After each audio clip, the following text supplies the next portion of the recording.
Hello, bienvenue à tous. Aujourd'hui, vidéo pour la section abonnement, donc vidéo orange en moyenne limite. Je vais grinder NL30, NL50 sur des tables à 3 sur Winamax. On va regarder un petit peu comment je m'adapte à ces limites-là, comment on va pouvoir exploiter justement les joueurs qui grindent ces limites-là, les erreurs un petit peu qu'ils font. Allez, c'est parti. Donc on est en direct. Paire de 7, je vais payer. On a a priori une table avec des règles. Alors, c'est des limites où globalement les joueurs vont faire quand même pas mal d'erreurs, mais si jamais vous n'êtes pas assez structuré, vous n'allez pas arriver à leur faire faire des erreurs. Les joueurs réguliers, vous allez pouvoir les déstabiliser, vous allez pouvoir, entre guillemets, accomplir plein de choses, mais, il ne faut pas vous perdre, entre guillemets, à votre propre jeu. Donc, il faut être solide dans un premier temps, notamment sur les ranges, bien être, on va dire, performant sur les premiers sizing, donc je parle au flop, pas se tromper de taille de mise au flop, pas se tromper de moment où il faut check ou de moment où il faut bet. C'est ça un petit peu qui va faire la différence. Si vous êtes structuré pré-flop et flop, déjà vous avez fait quasiment au moins la moitié du travail à ces limites-là. Valet 10 ici on va payer. Alors, Dame 7, on va miser plutôt cher sur ce flop qui est très plat. On a un petit avantage de range, même si notre adversaire a le droit d'avoir 5-5, 4-4. Il a les brelans, mais on va quand même être agressif. Ici, on va miser. On a des bluffs. On a des mains, bah, par exemple, comme des Dame X, Dame Valet qu'on colle au flop. Quelque chose comme 90 centimes. On va mettre en blind 3 blindes ici. Me paraît le bon sizing river. 3 et 4, on va folder. Dame 9, on va relancer. Donc ici, sur une situation quasiment de HU, on va relancer à peu près 85% de nos mains. Alors, on se fait check raise river par le reg. Normalement, il y a peu de bluff dans ces limites-là. On peut imaginer une main comme As5, mais c'est pas trop logique qu'ils misent pas As5 à la turn. On a envie de miser As5 à la turn. Les mains qui font du sens, ça serait peut-être Brelan de 3, quelques 2 paires. Mais pareil, Brelan de 3, on a envie de mettre plus cher river, donc je vais catch. Je vais payer parce que le As5 n'a pas trop de sens, le 5 et 6 il est censé miser. Alors attention à ces limites là parce que même si on part du principe qu'ils sont censés miser 5 et 6 As5 à la turn, des fois les joueurs font des erreurs et ne misent pas. Donc vous pouvez vous tromper dans votre interprétation entre guillemets des ranges. Là c'est la première main que je joue contre ce joueur là, donc je vais call pour les informations que j'ai évoquées. Et il avait Valet 5, ok. Alors, il décide de partir. On va voir s'il y a une autre table en NL30 qui tourne ou en NL50. C'est à peu près les mêmes joueurs. Hop, on va regarder ça. Il y a une table ici. On va la cite. Pareil, quand vous vous asseyez sur ces tables-là, soyez malin. C'est un petit peu ce que je vous enseigne dans les masterclass. Asseyez-vous dans les bonnes positions. Là, ici, typiquement, moi je me suis assis dans cette position-là. Pourquoi? Pour que le joueur récréatif soit à ma droite. Même si c'est une table à 3, c'est intéressant parce qu'au moins on est toujours en position sur le joueur récréatif. Alors que si je m'étais assis, par exemple ici, de l'autre côté, bah, là on n'est plus en position contre le joueur récréatif quand il arrive sur la table. Donc soyez vigilants avant de vous asseoir. Prenez les informations, prenez un petit peu de temps. Regardez où sont les joueurs aussi, vous jugez un petit peu plus faibles. C'est ça qui va faire la différence. Alors, bon, on va citer les tables, hein. On va attendre qu'on nous cite, mais c'est vrai que les joueurs me connaissent sur Winamax, donc je pense pas avoir énormément d'actions. 7 et 8 ici, on va call encore une fois. Turn 3, on peut donc bet de temps en temps sur la doublante du 3. J'estime qu'il va pas trop me croire, que ça fait pas trop de sens. Allez, on a une table qui s'est lancée ici avec un joueur a priori qui n'est pas KV max, parfait. Et on va fold sur la turn. Donc souvent c'est un petit peu ce qui va se passer, ça va alterner entre joueurs réguliers et joueurs récréatifs sur ces limites là. Roi 5 on va fold, c'est une main qui est un petit peu faible, qui va mal se comporter, on est hors position, même sur un board où on frappe top pair, on va beaucoup subir la pression, notamment si nos adversaires sont agressifs. Donc soyez malins, demandez-vous comment votre main va se comporter. Et ici on va miser, là pareil je vais call encore une fois. Turn c'est plutôt une bonne turn. On va miser petit et on va miser très cher river pour par exemple le faire call avec un 9, un 8, 9-7, des mains un petit peu comme ça, des mains avec lesquelles il est un peu frustré. Et c'est là vraiment où vous allez avoir beaucoup de value hein, sur ces spots là. Ici on va check call, turn est une dame. Et river, on va miser petit en valorisation.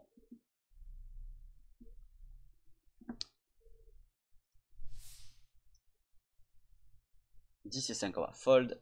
Roi 7, c'est limite. Contre un joueur récréatif, on peut payer, mais c'est pas des mains qui vont vous faire gagner énormément d'argent. Là, ça a du sens. Pourquoi? Parce qu'on voit que ce joueur-là, dans ses sizing, il fait un petit peu n'importe quoi. Il a l'air d'être assez lisible. Il a l'air de mettre cher quand il a une main. Il a l'air de checker quand il a rien. Donc, on va pouvoir un petit peu forcer le trait, c'est-à-dire jouer plus de coups en position contre lui.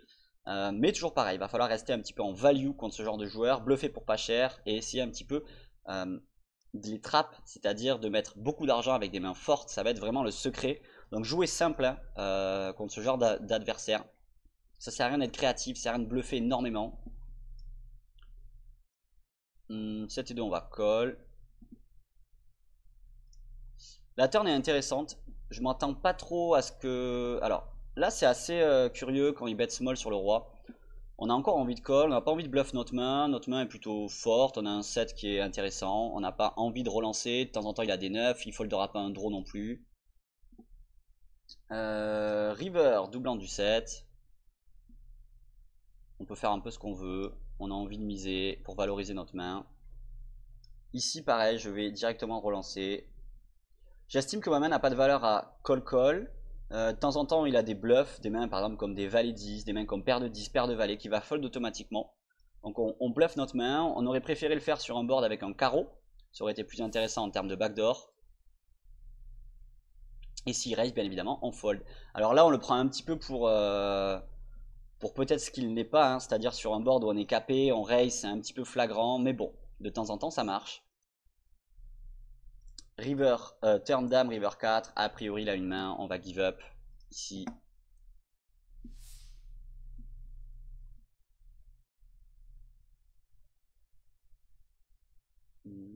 As-2, on va relancer. Ok, il fait tapis, c'est plutôt bien joué. Et on lui laisse. Et vous voyez, il faut vraiment essayer de se demander, chaque coup a le mérite d'être joué. Vous devez toujours vous poser la question de trouver, on va dire, l'opportunité de gagner le coup. Même quand ça paraît compliqué, même quand vous avez un déficit de range de temps en temps, toujours se poser ces questions-là. Essayez de faire ce que votre adversaire aimerait pas que vous fassiez. Okay, mettez-vous à sa place. Toujours, essayez de comprendre un petit peu comment il réfléchit. Essayez de faire l'action que votre adversaire n'a pas envie de subir. Ici, on va pot, on va même overbet et on va mettre très cher river. Pourquoi? Il est un peu capé, il n'a pas as-dame, il n'a pas as-valet. On bloque la quinte avec roi 10, donc on va pouvoir être très agressif. Roi 6, on va call parce qu'il met 2 blindes. Ici, on va check call tranquillement. Turn 8. Et sur cette as, on va fold. Pareil. Dame 5, un peu faible. Ça fait partie du bottom un petit peu de notre range d'open. Donc, c'est-à-dire les mains, quand on dit le bottom, c'est-à-dire par exemple une des dames les plus faibles hein, qu'on va relancer. Ça veut dire un combo de dames quasiment qui est le plus faible. Hein. C'est ça qu'on appelle le bottom. 9 et 7, on défend. Turn as, c'est assez intéressant. Si mon adversaire mise sur cette as, on va pouvoir check raise et bluff river. Là, quand il mise sur l'as, en fait, il va rep tout le temps un as.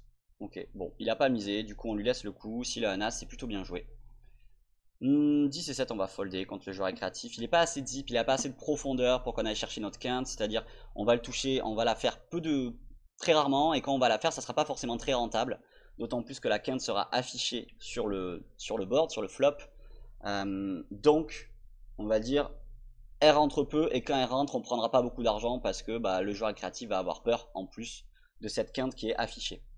Ici, on va bluff en 2 streets. Je m'attends à ce qu'il colle tous les carreaux. Donc, on va miser petit, on va bluff river petit sur une carte qui change pas l'action. Hein. Par exemple, bon, un 10 maintenant on est en value, mais on aurait misé par exemple sur un valet, sur une dame, sur un 2, sur une doublante. Pourquoi? Parce qu'on estime qu'il a beaucoup de rien du tout avec un carreau, simplement. 8 et 6, on défend, on va check call ce flop. Turn dame. Et ici, on va miser. On va. Alors, il a souvent des dames quand il check. Donc, on va mettre très cher. Turn 5. Et le joueur est créatif. Check. On va bluff le spot maintenant. Donc, on va mettre 6 blindes et on va quasiment faire tapis river. Ça va dépendre un petit peu de la river, hein, bien évidemment. On va réévaluer suivant ce qui tombe. Si c'est un as, ça ne sera pas bien évidemment la meilleure à bluff. Un 6, on est un petit peu dans le noir non plus, mais sur une brique totale, c'est une carte qui est intéressante à bluff. Pourquoi? Parce qu'en fait, on a compris depuis le début que quand l'épuisette ici check à la turn, souvent c'est qu'il n'a rien. Il mise flop, il check turn, il fait cher flop et il check turn. Et quand il a une main, bah, il continue à miser sur la turn. Donc en fait, c'est des adversaires qui sont assez lisibles. Et prenez des notes. Vous voyez, moi je joue là sans tracker. Pourquoi? Parce qu'on n'a que 2 tables et votre propre interprétation, c'est-à-dire le fait de prendre des notes, aura plus de valeur que se fier aux statistiques si vous n'avez pas d'informations en plus sur vos adversaires. Je le dis, hein, je le répète à chaque fois, les notes ont vraiment beaucoup de valeur au poker. Valet 9, on relance. Ici, on va fold. On va mettre petit sur ce flop et on va bluffer sur la turn. Ok, il raise, on lui laisse. Donc vous voyez, on est agressif sur tous les coups. On cherche toujours une solution pour pouvoir essayer de gagner. On va mettre cher directement contre le joueur est créatif. On bloque rien, il a le droit d'avoir des tirages, des dames qui foldera pas, des 6. Donc mettez cher, arrêtez de sous-jouer des mains fortes contre des joueurs créatifs, ça n'a quasiment aucun intérêt. Tant leur potentiel d'erreur est déjà élevé, vous avez juste à mettre de l'argent en value et c'est suffisant. Donc ne vous inventez pas des histoires, arrêtez de vouloir slow play des mains dans des situations où en fait vous avez juste à jouer en value simplement pour que ça soit rentable et gagner de l'argent. Donc adoptez un style de jeu plus simple dans certaines situations, notamment quand vous êtes en value avec des jeux forts. Soyez simple.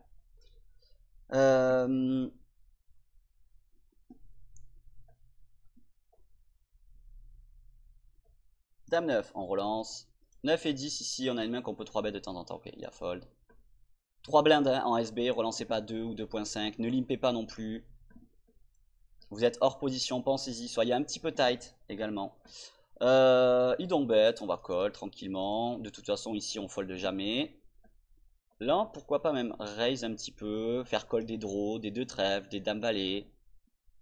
Dame valet rentre, c'est pas grave. On est en value et on fait tapis. Ok, ça fold.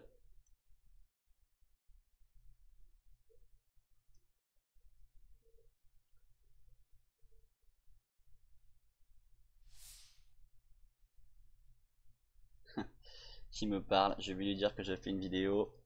Tu es filmé.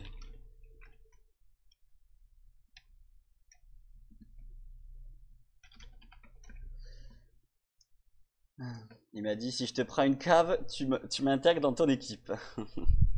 Alors, dame 9, on va fold.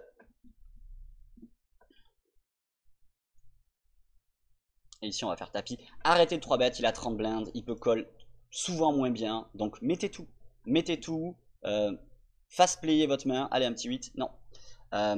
Et prenez-les ces spots. Vous voyez, il a call as 2, il a snap call as 2. Bah, en fait, on a tout intérêt. Quand il a 30 blindes, on a gagné 3-4 coups, il est tombé à 30 blindes, il a fait un petit peu n'importe quoi ensuite. Ok, donc c'est vraiment l'attitude à adopter.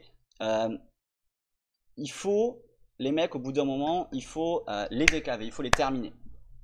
Et les joueurs créatifs, émotionnellement, ils ont, on va dire, ils ont des moments où ils vont craquer. Donc, identifiez ces moments-là et fast player des mains qui sont fortes. Ok, l'épuisette qui m'a un petit peu livré ici avec pas grand-chose.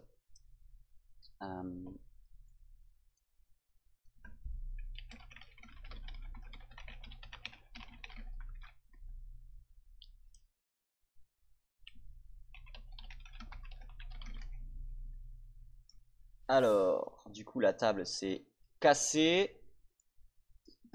L'épuisette qui va peut-être remettre des sous. On va voir s'il y a autre chose qui tourne à côté. J'ai une table ici. On va la mettre pendant ce temps. Pareil, vous voyez, c'est quand même une table avec beaucoup de récréatifs, mais ils sont pas KV max.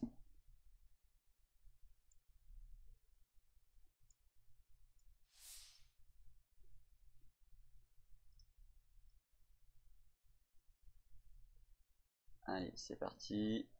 Ensuite, on va call. Ah, et il y a l'épuisette qui a remis des sous. Allez, je vais vous remettre cette table, elle sera plus intéressante à suivre. D'autant plus que l'autre, ils sont pas beaucoup de blindes. Ensuite, ici maintenant, on va value. Pareil, ici on va call tranquillement. Et on va bluff river. 6 blindes et demi. Et ça, snap fold.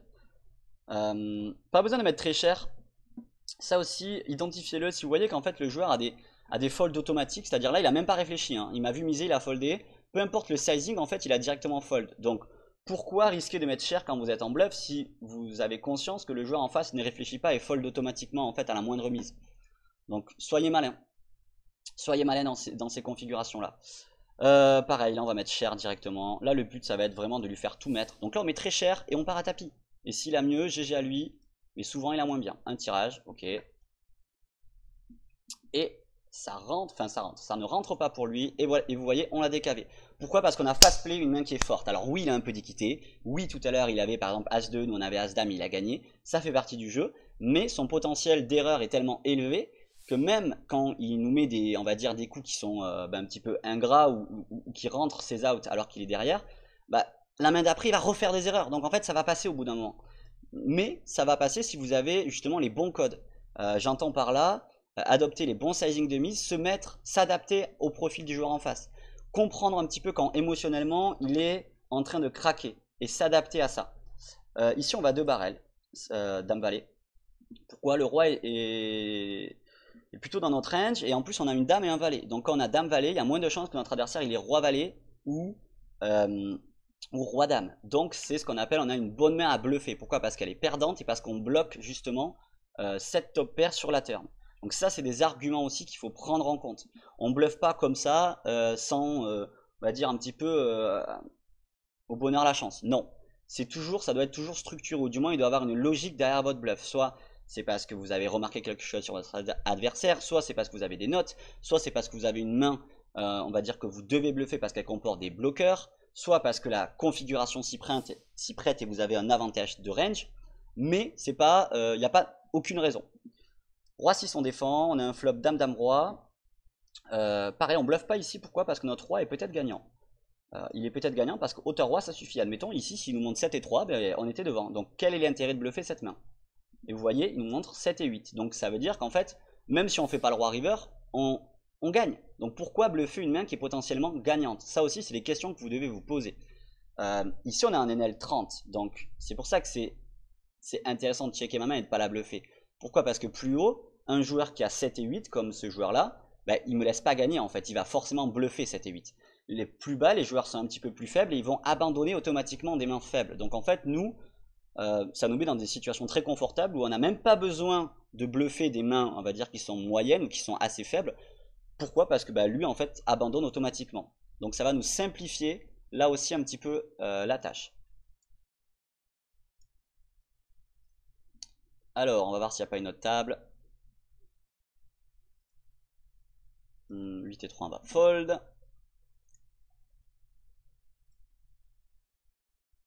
Non, pour le moment, il n'y a rien qui tourne. On va rester sur cette table-là. 9 et 2, on fold.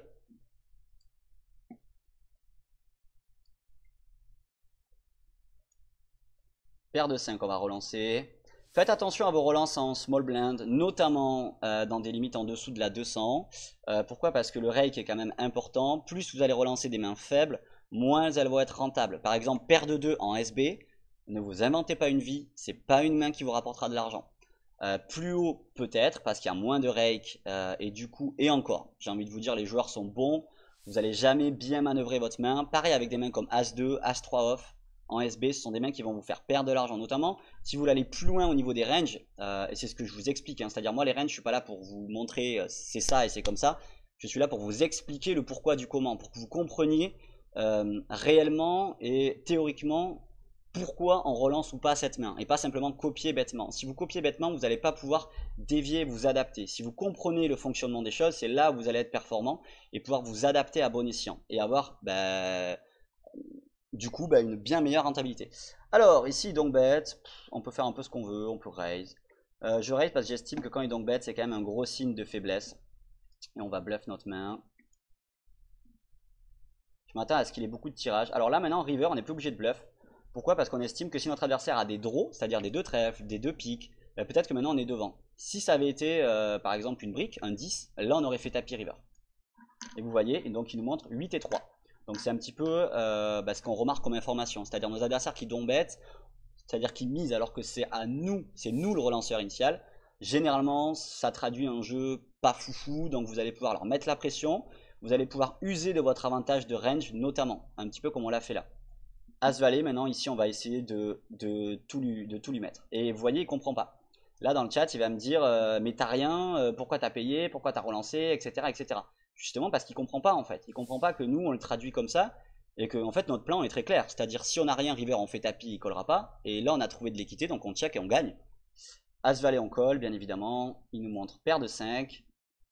Et on gagne le flip et on va arrêter sur cette main là. Alors je pense qu'il va peut-être m'insulter. On va éviter justement de montrer ça dans la vidéo. Bref, je vous remercie, j'espère que cette vidéo vous a plu. Je pense qu'on a un cas, vous voyez, voilà. Typiquement, le joueur m'insulte et il va me dire ouais t'es nul, tu fais n'importe quoi, nanana, nanana, et c'est là où vous avez de lever. C'est-à-dire que là, s'il remet des sous, vous pouvez même être un petit peu taquin, hein, tout en étant respectueux, c'est super important, mais lui dire allez, retente un coup, je suis sûr que tu peux y arriver, et là il remet des sous, et là vous allez et là il va être complètement en tilt, et c'est là où vous allez avoir des super rentabilités, notamment en 30, en 50, en 100, les joueurs récréatifs et même les joueurs réguliers on va dire craquent souvent. Émotionnellement, c'est des joueurs qui sont assez faibles. Donc vous allez pouvoir justement vous user de ça.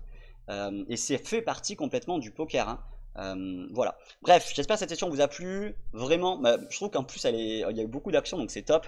Elle est représentative de tout ce qu'on trouve dans les moyennes limites. Ce sont des limites qui sont pas si simples si jamais vous n'êtes pas formé, mais qui sont très simples si jamais vous maîtrisez vraiment votre sujet. Là, par exemple, on s'est baladé, on n'est quasiment jamais parti à tapis, on était devant tout le temps, on a bluff ce qu'il fallait bluffer, on a call ce qu'il faut call, on s'est pas trop pris la tête, on a joué quand même relativement abaissé mais plutôt agressif quand on rentre dans les coups, et c'est cette façon-là un petit peu qu'il faut cultiver dans ces moyennes limites. Je vous invite aussi, si vous voulez aller plus loin, vraiment à bosser les masterclass, c'est là où ça se passe, notamment dans ce que j'expliquais au début, sur le pré-flop et le flop. C'est tout ce qu'on voit dans les masterclass, donc dans les pots 3 bêtes, dans les pots 4 bêtes, dans les pots single raise. Si vous êtes structuré pré-flop et flop, déjà vous avez fait la moitié du travail dans ces limites-là. Ça veut dire, dans les pots 3 bêtes, savoir quand vous êtes en position ou hors position, ce qu'il faut miser, quel sizing, quel montant de mise il faut adopter, ou s'il faut checker. Savoir, entre guillemets, comment pouvoir mettre la pression à votre adversaire parce qu'on a un avantage de range. Comment on va pouvoir, les combos à check raise de temps en temps, les combos à call, les combos à bluff ensuite. Donc si vous êtes carré sur tout ça, bah ça va dérouler et ça va être assez facile entre guillemets. Bref, j'espère que cette vidéo vous a plu. Si vous voulez aller plus loin, vous me retrouvez aussi dans les vidéos Hot Limit et vous me retrouvez bien évidemment dans les masterclass. C'est ça qu'il faut bosser les gars si jamais vous voulez aller encore plus loin, thème par thème, vraiment être, que ce soit en termes de méthodologie, de technique, de structure, de mental, tout ça, je vous l'apprends dans les masterclass. Je vous dis à très vite, passez une bonne journée, ciao.